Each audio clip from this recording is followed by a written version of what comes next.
राधे राधे। क्या आप बद्रीनाथ की कहानी जानते हैं? यह वो जगह है जहाँ शिव और पार्वती रहते थे। यह उनका घर था।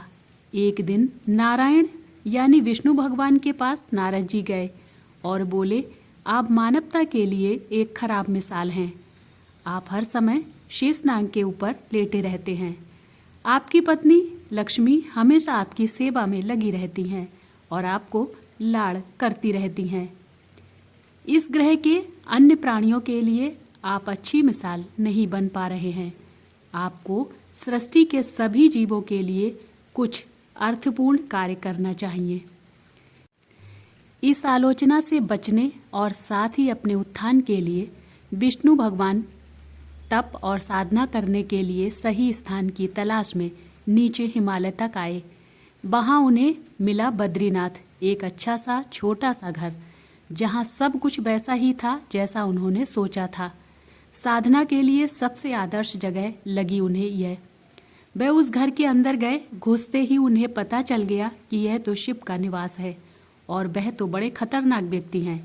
अगर उन्हें गुस्सा आ गया तो वह आपका ही नहीं खुद का भी गला काट सकते हैं। ऐसे में नारायण ने खुद को एक छोटे से बच्चे के रूप में बदल लिया और घर के सामने बैठ गए। उस वक्त शिव और पार्वती बाहर कहीं टहलने गए थे। जब वे घर वापस लौटे तो उन्होंने देखा कि एक छोटा सा बच्चा जोर जोर से रो रहा था।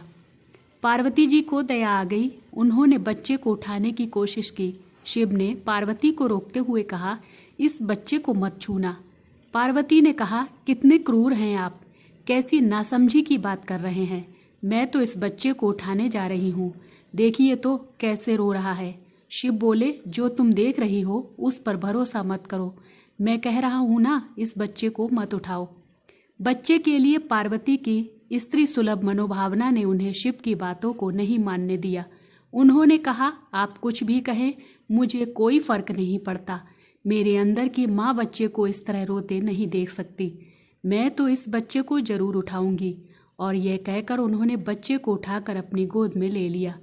बच्चा पार्वती की गोद में आराम से था और शिव की तरफ बहुत ही खुश होकर देख रहा था।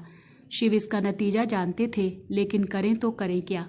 इसलिए उन्होंने कहा, ठीक है, चलो देखते हैं क्या होता है।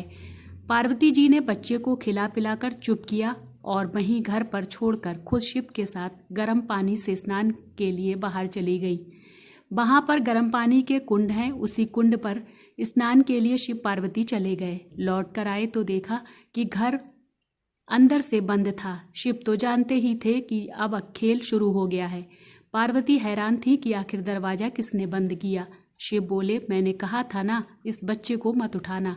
तुम बच्चे को घर के अंदर लाई और अब उसने अंदर से दरवाजा बंद कर लिया है। पार्वती ने कहा, अब हम क्या करें। शिव के पास दो विकल्प थे। एक, जो भी उनके सामने है उसे जलाकर भस्म कर दें, और दूसरा, वे वहां से चले जाएं और कोई रास्ता ढूंढ लें। उन्होंने कहा, चलो कहीं और चलते हैं, क्योंकि यह तो तुम्हारा प्यारा बच्चा है, इसलिए मैं इसे छू भी नहीं सकता। मैं अब कुछ नहीं कर सकता, चलो कहीं और चलते हैं।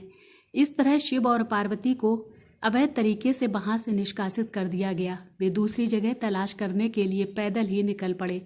दरअसल बद्रीनाथ और केदारनाथ के बीच एक चोटी से दूसरी चोटी के बीच सिर्फ 10 किलोमीटर की दूरी है। आखिर में वह केदार में बस गए और इस तरह शिव ने अपना खुद का घर खो दिया। जय श्री कृष्णा। राधे राधे।